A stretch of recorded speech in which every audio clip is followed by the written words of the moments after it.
अपने चैनल भोजपुरिया अम्मा जी में आप लोगों का स्वागत है। कान्हा बरसाने में आ जई हो, बुला रही राधा प्यारी। कान्हा बरसाने में आ जई हो, बुला रही राधा प्यारी। बुला रही राधा प्यारी, बुला रही राधा प्यारी।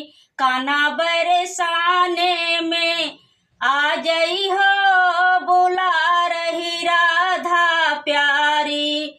जब कान्हा तोहे भूख लगेगी, जब कान्हा तोहे भूख लगेगी, माखन मिश्री खा जई हो, बुला रही राधा प्यारी। ओ माखन मिश्री खा जई हो, बुला रही राधा प्यारी। कान्हा बरसाने में आ जई हो, बुला रही राधा प्यारी। जब कान्हा तोहे प्यास लगेगी, जब कान्हा तोहे प्यास लगेगी, ठंडा पानी पी जई हो, बुला रही राधा प्यारी। हाँ, ठंडा पानी पी जई हो, बुला रही राधा प्यारी।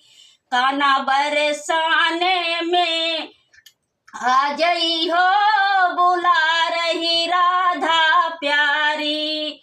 बुला रही राधा प्यारी, बुला रही राधा प्यारी। कान्हा बरसाने में आ जई हो, बुला रही राधा प्यारी। जब कान्हा तोहे ठंड लगेगी, जब कान्हा तोहे ठंड लगेगी, काली कमलिया ले जई हो, बुला रही राधा प्यारी। ओ काली कमलिया ले जई हो, बुला रही राधा प्यारी। कान्हा बरसाने में आ जई हो, बुला रही राधा प्यारी। बुला रही राधा प्यारी, बुला रही राधा प्यारी। कान्हा बरसाने में आ जई हो, बुला रही राधा प्यारी। नमस्कार, धन्यवाद।